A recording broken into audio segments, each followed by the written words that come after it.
नमस्कार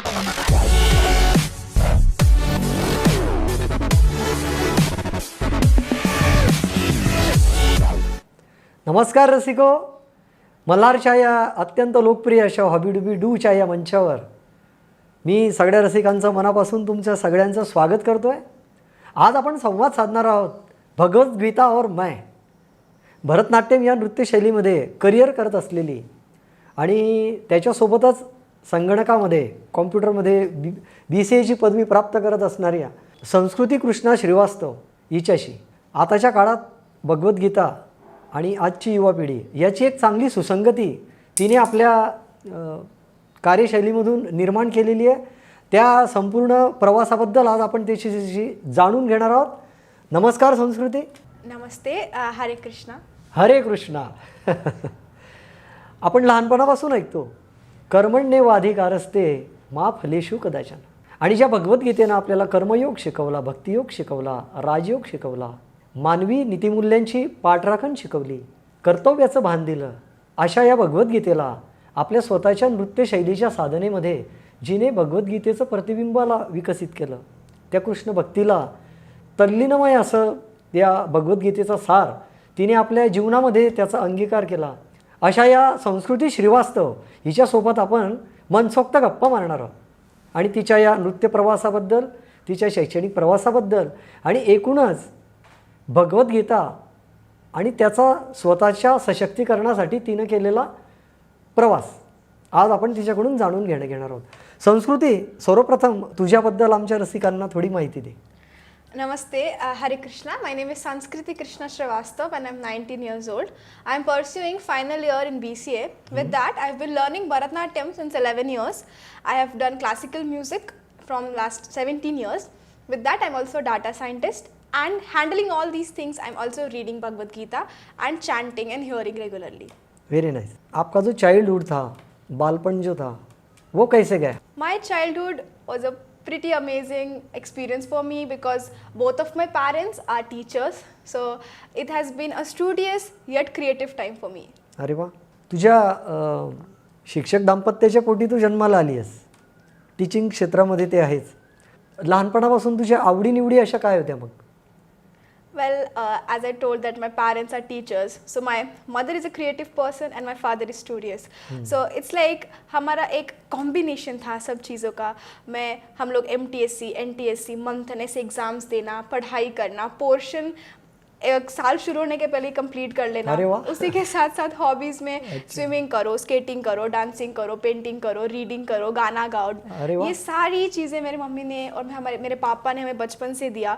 तो जो चाइल्डहुड था वो बहुत ही एक्सप्लोरिंग था. We used to explore a lot of things. So it was amazing. I had a lot of hobbies, lot of likes and dislikes. क्या बात है. मतलब पेरेंटशिप जो थी उनकी वो सिर्फ डिसिप्लिन से जुड़ी हुई तो थी, लेकिन उसके साथ आपको पूरी खुली छूट भी थी कि ये बाकी मल्टी डायनेमिक पर्सन बनने के लिए. It was a creative discipline for us. बहुत बढ़िया, वेरी नाइस. पढ़ाई के सिलेबस के अलावा आपने और क्या क्या अवान्तर क्या पढ़ा आपने? पढ़ाई के अलावा मेरे पापा बहुत बार कॉमिक्स लाते थे, अलग अलग कहानी की पुस्तकें लाते थे. तो बचपन से ये सब है ना, मस्ती में कभी भी पढ़ो, पापा पढ़ाएंगे, मम्मी कभी सुनाएंगी, ऐसे ये सारी चीज़ें मैं पढ़ाई के अलावा ये सब पढ़ती थी. और बाकी ड्राइंग करना, डांसिंग करना, ये सब तो चलता ही रहता था. अच्छा, अभी आप कॉलेज में पढ़ती हो, BCA पढ़ रही हो. आपका स्कूल लाइफ जो था वो कहाँ गया? मेरा स्कूल का समय था, मैं 10th स्टैंडर्ड तक JK इंग्लिश स्कूल में पढ़ी हूँ. उसके बाद 11th और 12th में मैं छत्रपति संभाजी राजे कॉलेज में पढ़ती थी. अच्छा, वहाँ से आपने 12th साइंस किया और बाद में BCA के लिए आप अप्लाई. तो भरतनाट्यम की तरफ आपका झुकाव कब हुआ? मैं जब 2 साल की थी तब मैंने कथक शुरू किया था. अरे वाह. और उसके बाद आता नहीं था, लेकिन 5-6 साल तक मैं कंटिन्यूस कथक करती रही. और उसके बाद जलगांव में मतलब मम्मी को भरतनाट्यम का पहले से बहुत इंटरेस्ट था. अच्छा. तो जब मम्मी को ऐसे लगा कि यार एक बार भरतनाट्यम भी ट्राई किया जाए, so that is how I started Bharatanatyam. And then later on I had more interest in Bharatanatyam, so I continued with Bharatanatyam. Very nice. कौन कौन से गुरु से आपने भरतनाट्यम की शिक्षा प्राप्त की? सौम्याश्री मैम और अभी मैं शोभा दत्त मैम के साथ सीख रही हूँ. अच्छा, भरतनाट्यम की शैली में ऐसा क्या है जो आपको प्रेरित किया जिस बात ने? मैं पहले भी भरतनाट्यम करती थी as a as a student कि यार चलो सीख रहे हैं तो किया जाए, पर जैसे जैसे मैं बड़ी हुई और जैसे मैंने स्पिरिचुअलिटी के तरफ मेरे कदम बढ़ाए तो मुझे भरतनाट्यम का इम्पोर्टेंस समझ में आया कि हम क्यों करते हैं भरतनाट्यम, हमें क्यों कंटिन्यू करना चाहिए और हमें अच्छा। किसके लिए भरतनाट्यम कैसे करना कैसे चाहिए। तो मुझे जो इंस्पिरेशन है वो मेरी बढ़ी, मेरा एक जो ड्यूटी वाला से थोड़ा इंटरेस्ट तक भरतनाट्यम गया। अच्छा, कर्तव्य का spirituality भान की वजह उसमें से। है। अच्छा, तो संस्कृति, भगवत गीता आज के विषय का एक ऑब्जेक्टिव है, एकदम महत्वपूर्ण है ये जो पड़ाव है। तो भगवत गीता की तरफ तुम्हारा रुख कैसे पलटा?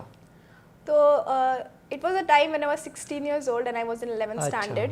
So what happened is that my brother went to Pune to study आपका भाई, engineering. या अच्छा। मेरा भाई पुणे गया and then later on he developed interest in Gita and spirituality. उसके मन में श्रीमद् भगवत गीता के लिए इंटरेस्ट जागा और अरे फिर वाह। क्योंकि मेरा और मेरे भाई का बचपन से एक बहुत ही मजाकिया मज़ेदार सा रिलेशनशिप अच्छा, था, अच्छा, अच्छा। झगड़े और एक अलग ही रिलेशन था। तो जब उसने ये गीता भगवत गीता पढ़ी तो उसे ऐसे लगा कि मेरी बहन को भी मुझे ये ज्ञान देना चाहिए और इसीलिए उसी इंस्पिरेशन के साथ वो जब घर पे आता था तो उसने मुझे गीता सुनाना शुरू किया और वैसे मेरी भगवत गीता की जर्नी शुरू हुई।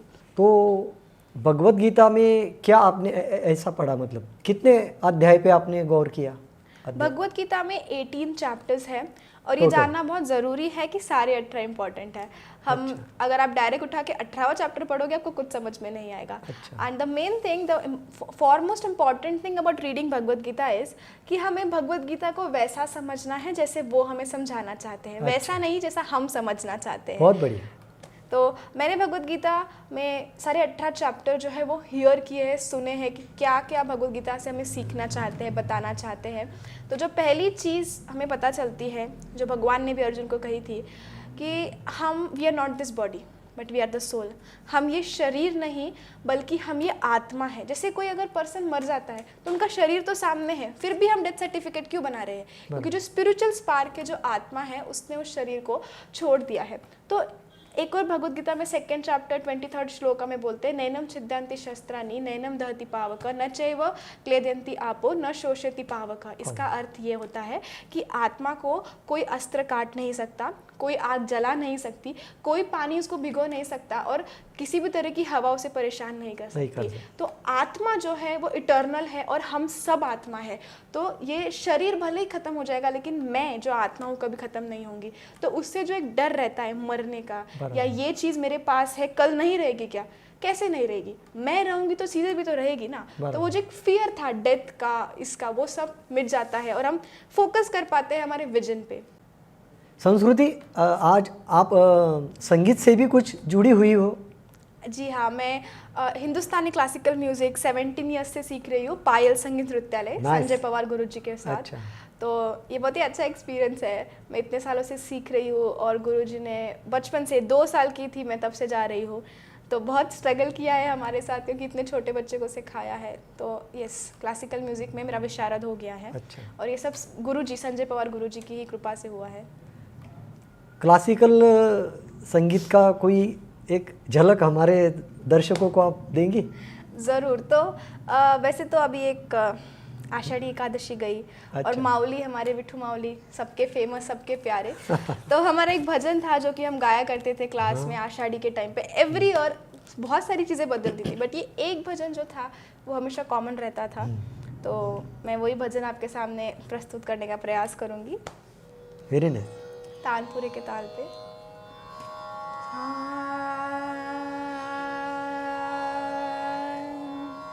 विठू माऊली तू माऊली जगाची, विठू माऊली तू माऊली जगाची, माऊलीच मूर्ती विठ्ठलाची, विठ्ठला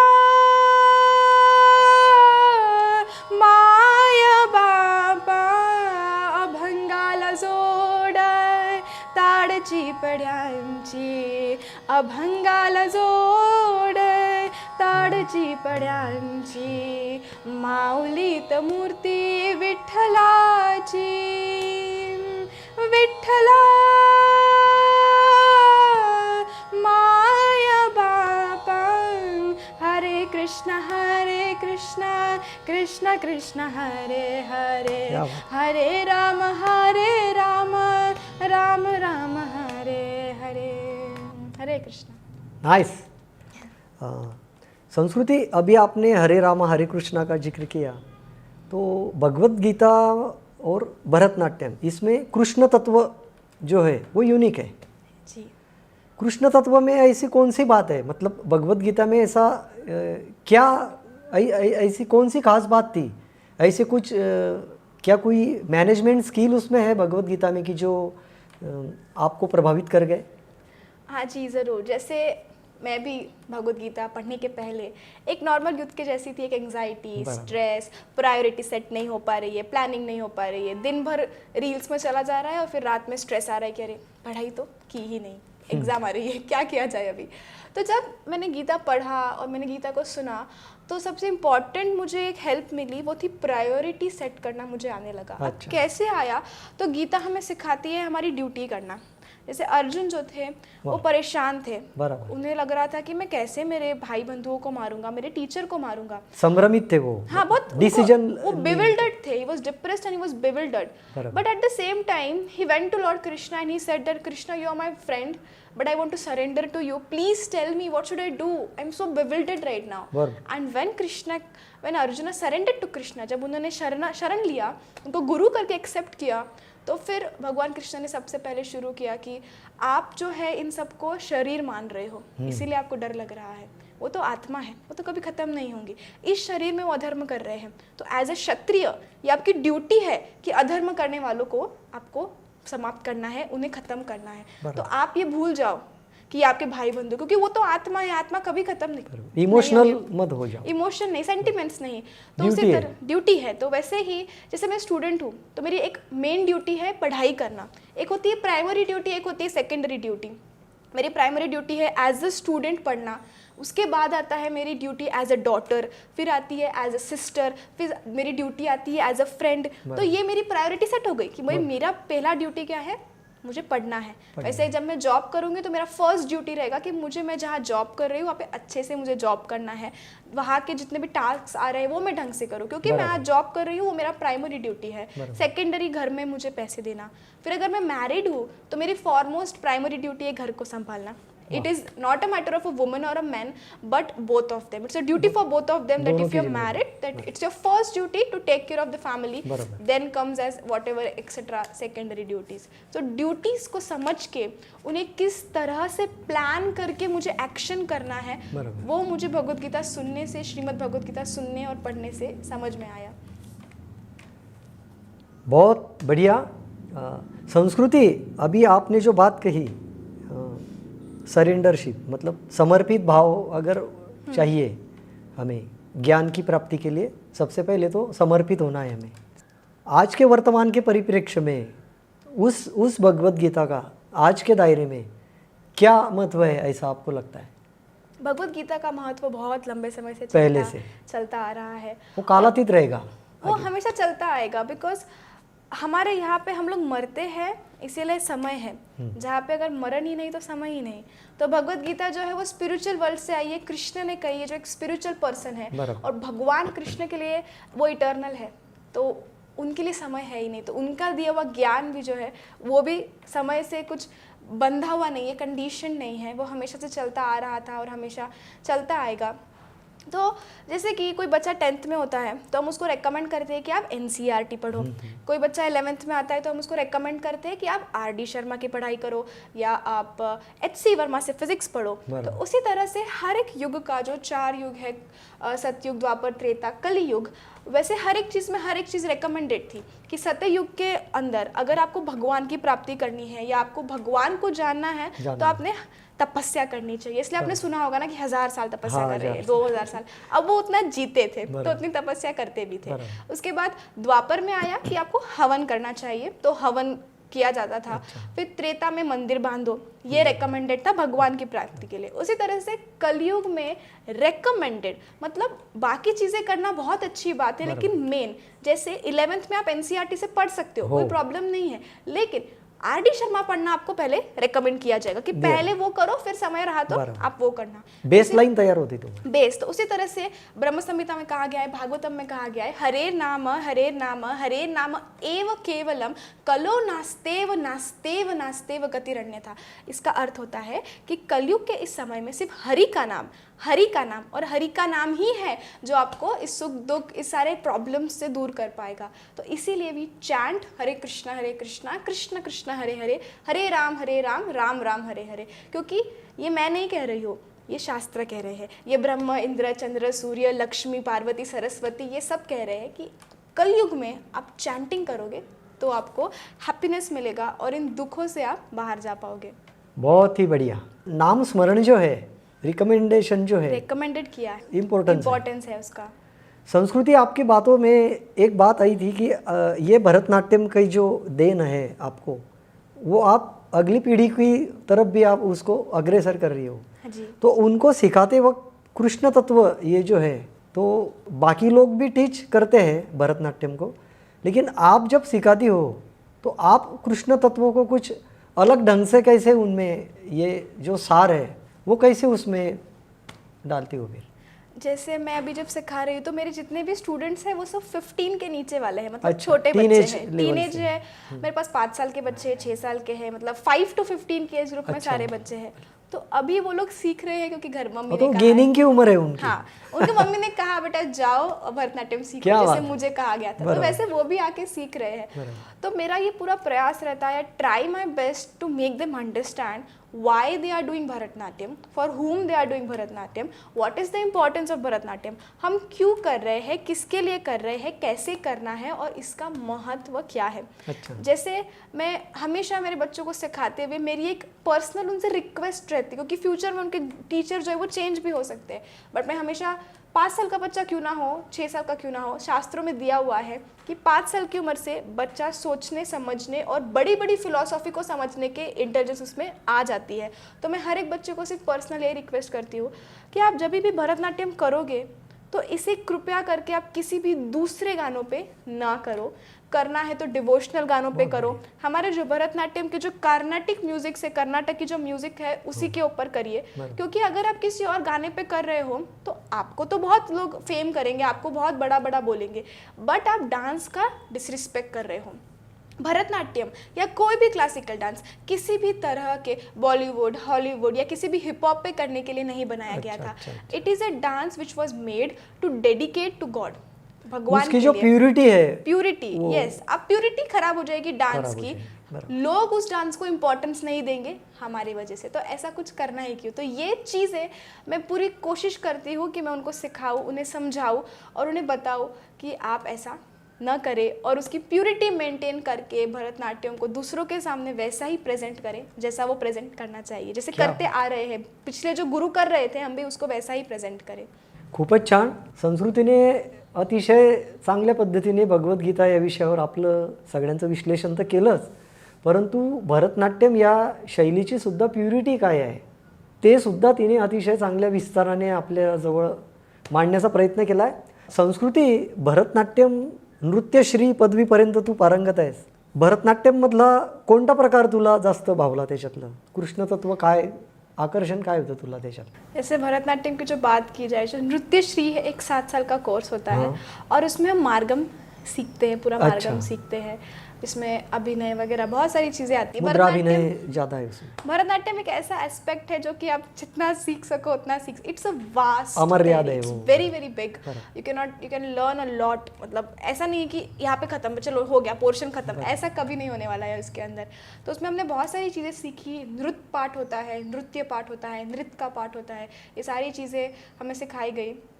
तो अभी एक स्पेसिफिक अगर बताया जाए तो वैसे तो बहुत सारे हमने सीखे थे, बट अलारी पू, क्योंकि वो सबसे पहला डांस आइटम मैंने सीखा था और मेरा मतलब फर्स्ट टाइम 2 मिनट्स, हम अलारी पू जो करते हैं वो स्टार्टिंग में 2 मिनट का होता है। तो मेरा पहला डांस आइटम अलारी पू था, जो कि मुझे अभी तक अच्छा लगता है। वो बहुत स्ट्रेनिंग है पर्सनली हर एक डांसर का अपना अपना एक मूड होता है डांस करने का, उसी तरह से मेरा जो डांस मूड है वो नृत्य प्रकार का है। मीन्स मैं अभिनय से ज़्यादा मेरा जो एक टिपिकल आप क्या कहोगे ज्योमेट्रिकल जो भरतनाट्यम अच्छा, डांसिंग है वो मेरी ज़्यादा अच्छी है। तो इसलिए अच्छा। मुझे पर्सनली अलारिपू अच्छा लगता है, क्योंकि उसमें एकदम टेक्निकल होता है, ज़्यादा कुछ आपको एक्सप्रेशंस की ज़रूरत नहीं पड़ती अच्छा। है। हाँ, तो मुझे पर्सनली वो ज़्यादा अच्छा लगता है। कोई ऐसा मुद्रा अभिनय हमारे दर्शकों के सामने कुछ पेश करो। जी मैं पूरा प्रयत्न करूँगी। जैसे मैंने पहले ही एक क्लियर लाइन सेट किया कि अभिनय जो है वो मेरा स्ट्रेंथ नहीं है, मेरा हाँ, स्ट्रेंथ जो है वो नृत्य प्रकार है, टेक्निकल डांसिंग है। तो फिर भी अभी मैं कोरियोग्राफी करने का कोशिश कर रही हूँ, हाँ। जो कि एक तिल्लाना करके एक आइटम होता है, अच्छा। उसकी मैं प्रैक्टिस कर रही हूँ। तो उसमें एक लाइन आती है, हमें इसमें दिखा रहे कि पद्मनाभ यानी कि कृष्णा तुम्हारी जो लीला है वो इतनी अद्भुत है, क्या करूँ मैं, क्या देखकर मेरा मतलब मन विचलित हो रहा है कि पद्मनाभ तुम्हारी लीला क्या करूँ मैं सावरूं। तो ऐसी कुछ थोड़ी बहुत कोरियोग्राफी में खुद से करती बहुत रहती हूँ, पता नहीं अच्छा कैसे अच्छा। लग रहा है आपको, बाद में दिख जाएगा मेरे YouTube। बहुत बढ़िया संस्कृति। अभी आगे का मिशन क्या है फिर, भरतनाट्यम और भगवत गीता को बॉन्डिंग कैसे करोगे आप जैसे आगे चल के? Like for my future plans as a normal student I also want to go in to some technical job, अच्छा 9 to 5 1. I'm a data scientist, so हाँ. I'm planning to become a data science analyst or something in future. But with that, बरं. I really wish and I'm really planning and doing things in such a way कि मैं भगवत गीता का भी प्रचार कर सकूँ साथ में, और मेरे भरतनाट्यम के करियर को भी मैं कंटिन्यू करूँ। तो अभी मैं जिस तरह से आगे जो प्लानिंग्स अभी मेरी चल रही है, तो उसमें मैं जिस तरह का जॉब ढूंढ रही हूँ, मैं चाहती हूँ कि उसमें मैं टीचिंग मतलब बच्चों को सिखाना जो है वो भी मैं करती रहूँ, जिसकी अच्छी खासी प्लानिंग हो गई है। मेरी लाइफ जैसे जैसे आगे बढ़ेगी तो प्लान एक्शन में आया नहीं आया वो तो पता चलेगा। बट भगवत गीता जो है, मैं अगर ज़्यादा लोगों तक नहीं भी पहुंचा पाई, पर मेरा पूरा प्रयत्न रहेगा कि जो लोग अभी मुझसे कनेक्टेड है और जो 10-15 मेरे से कनेक्टेड रहेंगे आगे, उन तक मैं कंटिन्यूसली भगवत गीता देती रहूँ। अभी गीता आपके हाथ में है जी। इसकी प्यूरिटी है, इसमें मैनेजमेंट से संबंधित सभी स्किलों का ये भंडार है इसमें भरा हुआ, ऐसा संस्कृति का भी कहना है। इसमें से ऐसी कौन सी बात आप दर्शकों के सामने प्रस्तुत करना चाहेगी? कोई अध्याय के कोई श्लोक या कोई ऐसा ऑब्जेक्टिव जो लोगों को प्रभावित करे? भगवत गीता में बहुत सारी चीज़ें बताई है, और क्योंकि ये ट्रांसेंडेंटल नॉलेज है, स्पिरिचुअल नॉलेज है, तो ये बहुत ही नॉर्मल है कि आपको हर एक चीज़ भगवत गीता में मिलेगी। अच्छा। लेकिन ये समझना बहुत ज़रूरी है कि हर एक चीज़ का कोर है सरेंडर टू कृष्णा, भगवान कृष्ण का शरण लेना और उनका सरेंडर करना, ये गीता का कोर है। भगवान कृष्ण गीता में कहते हैं कि जो मेरी जो लीलाएं हैं और मेरा जो इस दुनिया में जो अपीयरेंस था, उसको जैसा है वैसा अगर समझ जाता है तो उसे वापस इस दुनिया में आने की ज़रूरत नहीं पड़ती है। तो कोर क्या है? कृष्ण को सरेंडर करना। इसमें एक और श्लोक आता है जिसमें भगवान कृष्ण कहते हैं, ममे वांशो जीवलोके जीवभूत सनातना मन षष्ठानि इंद्रियानि प्रकृति स्थानि कर्षति। इसका अर्थ ऐसा होता है कि हम सब भगवान कृष्ण के पार्ट एंड पार्सल्स है, मतलब हम उन्हीं से आए हैं। लेकिन क्योंकि हम हमारे इन हमारे जो सेंसेस है, 5 सेंसेस, हमारे मन को पकड़ के छठवा, इसके अंदर हम कंडीशन है, इसमें फंसे हुए हैं, इसलिए भगवान को समझ नहीं पा रहे। लेकिन अगर हम भगवान को समझ नहीं भी पा रहे, फिर भी ये बात सच है कि हम भगवान के ही अंश है, जो कि बहुत ही एश्योरिंग है कि भले ही मैं कुछ भी गलत क्यों ना कर रही हूँ, लेकिन मैं भगवान की अंश हूँ, और अगर मैं भगवान को जैसा है वैसा समझने की कोशिश करूँगी तो मैं इन जो मेरी प्रॉब्लम्स है, मेरी जो बैड हैबिट्स है, उनसे बाहर निकल सकती हूँ। इससे बड़ा एश्योरेंस भगवान हमें और क्या देंगे? गीता में भगवान क्लियर बोल रहे हैं, ऐसा भी नहीं है कि शायद ऐसा होगा या शायद नहीं, certainly you will come back to me if you understand me as truth. जैसा है वैसा अगर आप भगवान को समझोगे तो सर्टनली पक्का आप भगवान को अटेन करोगे, आपको हैप्पीनेस मिलेगी, और हमारे जो सवाल होते हैं, जो दुख होते हैं, वो भी चले जाएंगे। मतलब जीवन की पूरी यथार्थता इस भगवत गीता में है, ऐसा संस्कृति ने कहा। संस्कृति अभी इसी गीता को लेकर आज के युवा जगत की तरफ जब हम देखते हैं, तो जैसा अर्जुन थे, अर्जुन थोड़ा भटक से गए थे, अपनी ध्येय से विचलित हुए थे, भावनाओं के बहकावे में आ गए थे वो, लेकिन ड्यूटीज़ का श्री कृष्ण ने उनको संदेश दिया। गीता की उत्पत्ति रणांगन में हुई है, रण में। तो आज के युवा जगत भी ऐसा ही संभ्रमित सा दिखाई देता है हमें, डिसीजन से थोड़ा दूर भागता हुआ। ये जो भगवत गीता है वो आज के भटकते हुए युवा जगत को कैसे गाइड करने में सक्षम है, ऐसा तुम्हें लगता है? तो जैसे कि मैंने पहले बताया कि मैं भगवत गीता पढ़ने के पहले मैं भी एक नॉर्मल एंग्जाइटी, स्ट्रेस और इन्फीरियरिटी कॉम्प्लेक्स में जीती थी।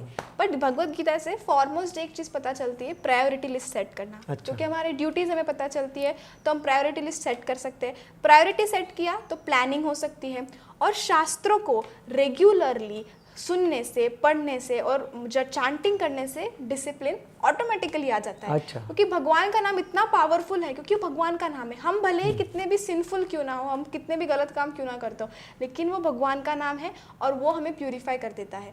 तो उससे मुझे एक फ़ायदा ये हुआ पर्सनली कि आज मेरा सब कुछ प्लान्ड है। मेरे दिसंबर में एग्ज़ाम्स है, मेरा सब कुछ प्लान्ड है कि मुझे कब, कहाँ, क्या क्या कितना पढ़ना है, कब रिवीजन शुरू करनी है, कब कितना पोर्शन करना है। बाकी जो मेरी प्रैक्टिस है तो भाई मुझे इतने एक वीक में इतने घंटे प्रैक्टिस करनी है, उस प्रैक्टिस में मुझे इतना इतना प्रैक्टिस करना है। तो ये सारी प्रायोरिटीज़ मेरी सेट है, प्लानिंग सेट है।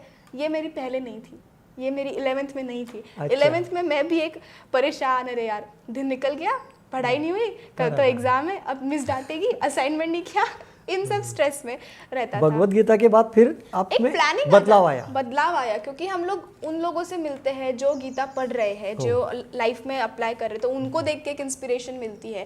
और रेगुलरली कोई भी चीज़ करो ना तो आ जाती है। जैसे अभी जो हमारे कैमरामैन सर है वो रेगुलरली कैमरा चला रहे हैं, तो उनको पता है क्या करना है उसके अंदर। अभी मैं जाऊंगी तो पता नहीं, कुछ तो भी पुट जाएगा वहाँ पे। लेकिन जो रेगुलरली कर रहे हैं, अभी मैं उनसे सीखूंगी तो मुझे ज़्यादा नॉलेज मिलेगा। मैं खुद से जाऊंगी तो कुछ पहले तो क्या, एक कैमरा तो खराब हो जाएगा, कुछ तो कुछ होगा। लेकिन उसी तरह से हम अगर उनके पास जाते हैं, हम गीता पढ़ते हैं, हमें इंस्पिरेशन मिलती है कि हम उनसे बात करें जिन्होंने गीता पढ़ी है, तो ऑटोमेटिकली यूथ अभी कैसे इसमें आएगा ना। तो जैसे मेरे भाई ने मुझे अप्रोच किया और मैंने उसको एक्सेप्ट किया, तो हर एक के लाइफ में कहीं ना कहीं एक बार ऐसा होता है कि कोई ना कोई आके आपको बोलता है कि बेटा भगवत गीता ले लो या भगवान से जुड़ जाओ। तो लाइफ में कुछ भी प्रॉब्लम्स हो रही हो, आप कितने भी गलत काम क्यों ना कर रहे हो, उस अपॉर्चुनिटी को छोड़ो नहीं, उसको ले लीजिए। आपको नहीं पता आपके लाइफ में कब वो अपॉर्चुनिटी आपको कितना हेल्प करेगी। क्योंकि लोग बोलते हैं यार भगवान कहाँ है, मैं तो प्रॉब्लम में हूँ, मुझे हेल्प क्यों नहीं कर रहे।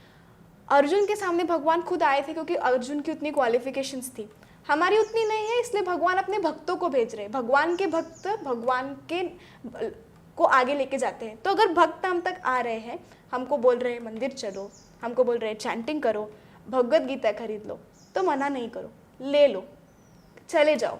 एक बार चले जाओ, 2 बार, वो कब चेंज आ जाएगा। 3 साल में मैं यहाँ तक कैसे पहुँची है मुझे भी नहीं पता, ये चेंज आ गया। तो वैसे ही एक ही है, अगर यूथ को कनेक्ट होना है तो आप लोगों के पास कभी ना कभी भगवान भेजेंगे किसी ना किसी को। तो वो जो कोई ना कोई आएगा, तो उस कोई ना कोई को एक्सेप्ट कर लीजिए और आगे चलिए। गीता अगर कभी दिखती है, भगवत गीता कोई दे रहा है, ले लीजिए। आप पढ़ेंगे, आपको नॉलेज मिलेगा। आपको नहीं भी समझ में आ रही है ना तो भी पढ़िए, क्योंकि कब वो समझ में आ जाएगी ये आपको नहीं पता चलेगा। बहुत बढ़िया। मतलब एक्सेप्टेंस, स्वीकारार्हता और समर्पित भाव, सरेंडरशिप, ये 2 पहिए भगवत गीता के मूल स्रोत है।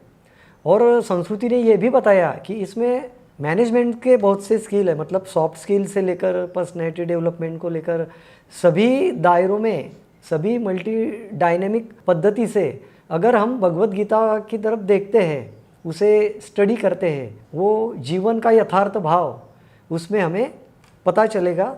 जीवन को सही मायने में हम जिए तो क्यों जिए, और मरने के बाद क्या होता है, या ट्रेस मैनेजमेंट क्या है, सॉफ्ट स्किल क्या है, रिलेशन इंजीनियरिंग क्या है, ऐसे बहुत से मायनों में भगवत गीता ये बहुत महत्वपूर्ण साबित है। हमारे ये जो दर्शक है, इन दर्शकों को सबसे आखिरी में आप क्या संदेश देना चाहोगी? Well, at the very last, as I've always said, that nobody can force anything, but I will just request all the viewers out there who are watching me and who have listened to me, that whatever I have said, it is all coming from the Shastras. Nothing is from my own mind. It's all the intelligence given by the Shastras. So please read the Shastra. Please read Bhagavad Gita. Please hear about Bhagavad Gita from authoritative sources, and please chant the name of Krishna, because it is the power in the name of God, which there is nothing else. It is just the power of the name which can give you the purification and the happiness you want and you are hankering for. So if anytime anybody approaches you to give you Bhagavad Gita, when somebody is giving you Bhagavad Gita, they are giving you Krishna, they are giving you God. So please accept it, please read it and chant Hare Krishna and be happy. Because like मैं आपको एक simple example दूंगी, Ukraine और Russia का war चल रहा था, कितने लोग उसमें मर रहे थे, कितने लोग कितने परेशान थे, लेकिन सवेरे सवेरे अभी ऑनलाइन के ज़माने में हम लोग जूम के ऊपर सब लोग बैठ के चैंटिंग करते थे, जप करते थे। वहाँ पे यूक्रेन और रशिया के लोग भी होते थे जूम पे, ये मैंने मेरी खुद की आंखों से देखा है। जब यूक्रेन और रशिया के लोग झगड़ रहे थे, तब वो भक्त जो भगवत गीता पढ़ रहे हैं और फॉलो कर रहे हैं, वो तभी भी साथ में बैठ के जप कर रहे थे। क्यों? क्योंकि भगवान उनके सेंटर थे, उनका सेंटर कुछ और नहीं था, वो भगवान का सब लोग साथ में भक्ति कर रहे थे। जैसे आज G20 हुआ तो सब यूनाइटेड सब नेशन साथ में आए, सब लोगों ने साथ में काम किया। श्रीला प्रभुपाद ने 1969 में फॉरेन में प्रीचिंग शुरू की थी, ऐसी भक्तिवेदांत स्वामी श्रीला प्रभुपाद, जिन्होंने Bhagavad Gita as it is को लिखा हुआ है। 108 कंट्रीज में आज कृष्णा टेम्पल है। रशिया में इंडिया से ज्यादा मंदिर है। अच्छा। मायापुर में दुनिया का सबसे बड़ा मंदिर बन रहा है, जिधर से चाइना, रशिया, अमेरिका, इंग्लैंड से डोनेशंस दे रहे हैं सब वेस्टर्न कल्चर में। सब जो फोर्ड कंपनी जो आपने सुनी होगी, फोर्ड कंपनी का मालिक, उसके घर में इस स्टूडियो इतना मंदिर है, जनरल मोटर्स इतना। तो ये सब कैसे हुआ? श्रीला प्रभुपाद कृष्ण को इंडिया से बाहर लेके गए, और जब कृष्ण गए तो कृष्ण ने सबको प्यूरिफाई किया। श्रीला प्रभुपाद लोगों तक पहुंचे और उन्होंने लोगों को जोड़ा और international society for Krishna consciousness को खोला। कृष्णा कॉन्शियसनेस मतलब क्या? कृष्ण की चेतना। इंटरनेशनल क्यों? कि ये किसी नेशन से नहीं बंधी हुई है, ये हर किसी के लिए है, क्योंकि we are not this body but we are the soul. आपका कलर, कास्ट, क्रीड, रेसिज्म कुछ नहीं, अगर आपको कृष्ण चाहिए तो कृष्ण आपको मिलेंगे। और यहाँ पे क्यों लिखा है एज इट इज, मतलब जैसी है वैसी, जैसी गुरु परंपरा में आई हुई है। हमारे मन का इसमें कुछ नहीं है, उसमें कोई मैकेनिज्म नहीं है। शास्त्र हमने सही पढ़े हैं या नहीं पढ़े हैं, इसका एक ही सबसे बड़ा, अगर शास्त्र पढ़ने के बाद आपके मन में भगवान के लिए भक्ति बढ़ रही है और आपके जो बैड हैबिट्स है वो कम हो रहे हैं, तो आपने सही से शास्त्र पढ़े हैं। लेकिन अगर शास्त्र पढ़ने के बाद भी ऐसा नहीं हो रहा है, तो या तो आपने गलत शास्त्र पढ़े, या तो आपने गलत तरह से उनको समझा है, या गलत इंसान से सुन लिया है। क्योंकि शास्त्र क्यों गलत चीजें सिखाएंगे? प्रॉपर वे से उसे शास्त्र हमेशा सही सिखा रहे हैं। अगर शास्त्र पढ़ने के बाद आप कुछ गलत कर रहे हो तो ये आपका पर्सनल है कि आपने गलत सुना है या फिर गलत समझा है। लेकिन प्रभुपाद ने आज international society for Krishna consciousness खोला, उसकी वजह से पूरे वर्ल्ड के अंदर आज लोग भगवत गीता को दे रहे हैं, लोगों तक पहुंचा रहे हैं। तो अगर आपके पास भी कोई ऐसा आ रहा है, so please accept Krishna. Krishna is coming to you and he wants to help you, so please accept him, chant Hare Krishna, read about Krishna and hear about Krishna. Hare Krishna. खूपच छान. संस्कृतीचे आभार कोणत्या शब्दात मानावे मला काही कळतच नाही आहे.